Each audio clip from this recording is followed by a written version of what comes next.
Hey there, dirt bike people. I'm Chuck from TrueTech, and today I'm going to take you through a diagnostic flow chart for a no-start symptom on any dirt bike. Now, you probably already know that you need to check air, spark, and fuel right off the hop. I'm also adding compression, and when it comes to air is very simple. Yes, you need to check the air filter and you need to make sure that air is getting at the engine, but that one can get crossed off pretty quick in almost every single situation, so we're not really going to address that one. Also, when it comes to compression, I almost never do a compression check on a single cylinder engine, especially for diagnostic purposes. When I do it, it's when I'm modifying a two-stroke engine. I never do one on a four-stroke. Almost all modern four-strokes have auto decompression, which makes the compression test numbers almost completely useless. If you want to see more details about why I don't care much for compression tests, I'll put a link here, also in the description below. So the first factor is whether we're dealing with a two-stroke or a four-stroke. If we're dealing with a two-stroke, the first thing we need to check is in the compression category. As I mentioned, I don't check compression.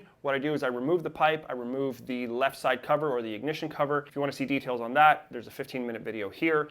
If you have a two-stroke, this is the first thing to do if you have a poor running bike or if you have a no-start symptom. If the checks that I mentioned in that video come back all good, then we need to go to fuel delivery. And that's where two-stroke and four-stroke converge. The first check on any four-stroke is fuel delivery, carbureted or fuel injected, doesn't matter. And the way that we check it is the same on a two-stroke and a four-stroke. If you're dealing with a carbureted bike, you need to make sure that the carb is clean and that fuel is flowing from the petcock to the carb and that fuel isn't old. That's basic stuff. If you want to see more details on how to clean a carburetor and a bunch of the variables that you might run into, I have a whole playlist that I will link in the description below. So that brings us to fuel delivery on fuel-injected motorcycles. And that is probably what the majority of us are going to be running into on a more regular basis. I've got this 2015 FE350 on the bench. It's a no start and it's a perfect candidate because it's got quite a few hours on it. It's got a fair bit of wear and tear and it's not running. He went ahead and changed the fuel filters. He also changed the injector. None of those things worked. So he's put the original injector back in and that's where we sit. Now there's an overarching concept with any diagnosis that we need to follow, and that's going from generic to specific, kind of like a funnel. We don't know what's wrong with this motorcycle. It could be anything to do with the engine, it could be electrical, it could be inside the fuel tank. There's a huge amount of variables.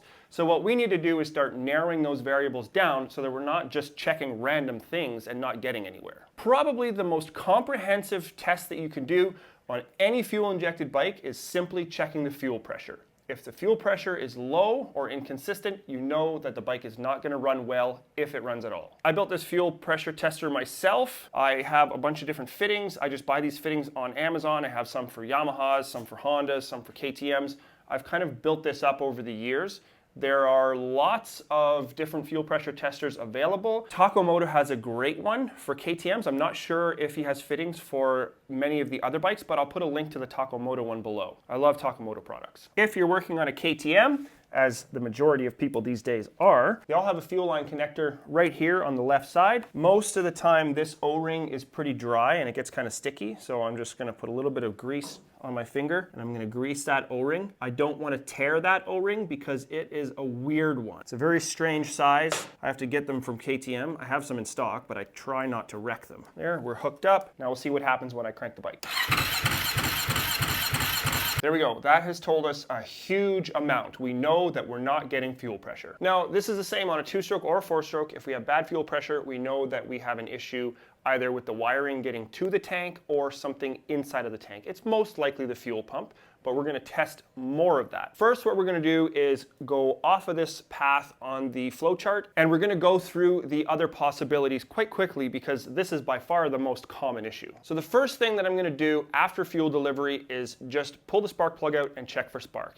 If you have spark, you know that you're good. If you don't have spark, then of course you need to figure out why. It could be an ECU, it could be a stator problem, it could be a coil, or it could be a regulator rectifier, or perhaps broken wires, or a combination. Probably what I would do next is drain the oil and pull out the filter and see if there's any particulate either in the oil, on the drain plug, or in the filter. If you see gold flakes anywhere, you know that you have a bottom end issue. It's immediate stop. The engine needs to come apart very bad. If that checks out good, then I would pull the tank off, pull the valve cover off, and check the valves. If the valve clearances are out, it introduces a whole other section of variables. If the valve clearances are tight, you know that you have a lot of top end wear. If they're loose, which is very odd, you may have a bent valve and the valves aren't closing all the way, causing a loose valve clearance situation. Now, 9 times out of 10, by this point, you will have figured out a problem, or there will be some red flags that are just waving in the wind like crazy. If not, we're kind of getting into the weeds, but we're going to continue on down this flow chart, and there are several other things to check. If the valves are good, at this point you want to do what you did on the 2-stroke. It's just a little bit more complicated on the 4-stroke. If you have a leak down tester, now might be the time to use it. Just like with compression tests, leak down tests can fool you. If there's a bit of carbon on the valve faces or on the seats, it can cause the valves to hang open just a little bit and you'll lose compression and you'll get massive leak down. That doesn't necessarily mean that you have a big engine problem, and that might be able to be solved just with some carb cleaner or fuel injection cleaner, or even just riding the bike and getting it hot. If your leak down is good, you still might have a valve train problem. You might have a valve timing problem, which you probably want to check while you're doing your valve clearance check. There are some variables, but a leak down test will sometimes give you good information. Basically, you're looking for evidence as to what's going on deeper inside the engine. If at this point you haven't figured out any problem, you're going to need to start taking things apart. The first thing I would take apart is probably the ignition cover. At this point, you want to start looking at everything very carefully, whether there's a wire that's chafed through, maybe condensation in connectors or pulled wires out of connectors. You want to look at the stator, you want to look at the flywheel, you want to rotate the engine over, look for any grinding noises or anything. Then I would pull off the outer and inner clutch cover.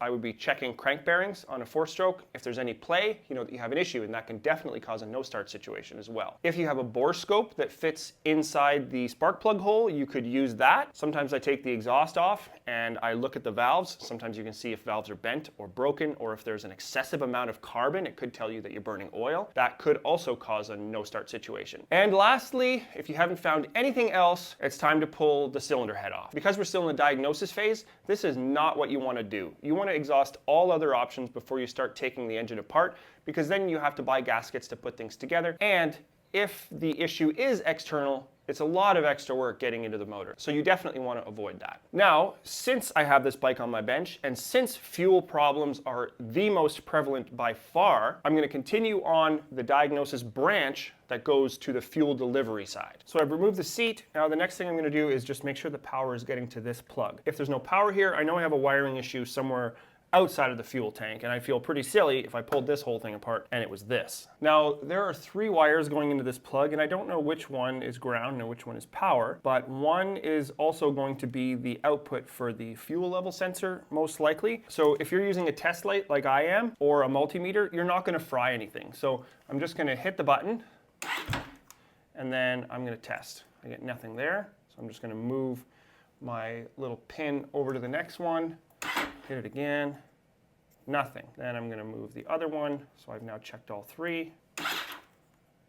There we go. We have power at the fuel pump. So if you're working on a KTM, it's these. Something else that I should mention is one thing that you can check that will often point you in the right direction is just hitting the start button and listening for the fuel pump. Usually when you hit the button, it'll run for like a second or 2. If you don't hear a fuel pump, you very likely have a fuel delivery issue. If you don't have a fuel pressure tester, I would say that a non-running fuel pump verified by listening is enough cause to get into the fuel pump. Now another thing, just a little tip here, while I was undoing my fuel pressure tester, I could smell that the fuel in the tank is really old, which I didn't expect on this, but a lot of times a bike that has old fuel in it is going to have a bad pump, or the filters are going to be clogged up, or a combination of the two, because most of our fuel nowadays has ethanol in it, and it destroys anything metal, anything rubber. So everything that I'm seeing so far is pointing me in the direction of getting into this fuel tank. First thing I'm going to do is just get rid of the fuel that's in this tank, because it is definitely not going back in.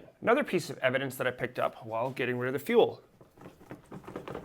There's something rattling around in there. There shouldn't be. Now, every modern dirt bike has a very easily accessible fuel tank.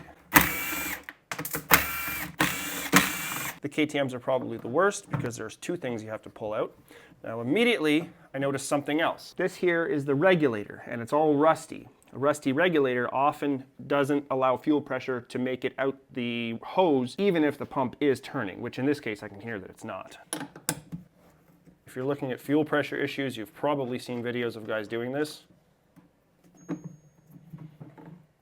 Now Now, don't force this. Sometimes they can be a bit of a pain.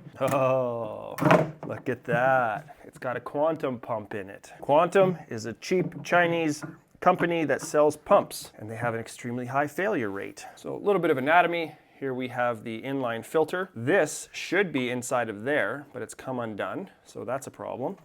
And the thing that was rattling around in there was the filter. This is the pre-filter, so the pump may have sucked up a bunch of junk. This is the fuel level sensor. So sometimes you get broken wires here. This here is not a piece of fuel line. It probably can't put up with 50 psi that the pump will put out anyway. And sometimes with these plastic filters, you get a crack and the fuel pressure will just simply bleed off even though the pump and the regulator is working. I want to stress that this is a very, very common thing. Almost every time that I get a fuel injected 4-stroke or even a 2-stroke on the bench, it's because of a failed fuel pump. If you have a fuel injected bike, you need to be familiar with this system. Now, since this is a diagnosis video, I'm not going to go through the whole production of changing the fuel pump. There are tons of videos online that will show you how to do that. What I will talk about is the replacement or the fix, and that's definitely a Moto fuel pump.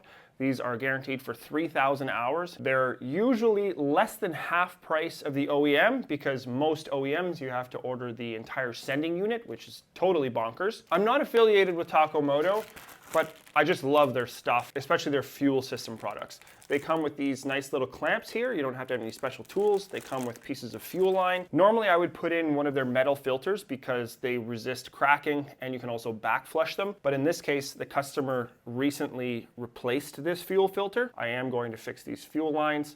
And I'm also going to replace the regulator. I get those from Moto as well. That's what they look like. For the price of them, it's not worth it to get back into the tank and fix it again. If you're interested in my flowchart, I will make a nicer version that's easier to read. Maybe I'll color it. I'll put a link where you can either download it or access it, or maybe a Google Doc or something. Check the description. I did this video because I do a lot of remote tech support.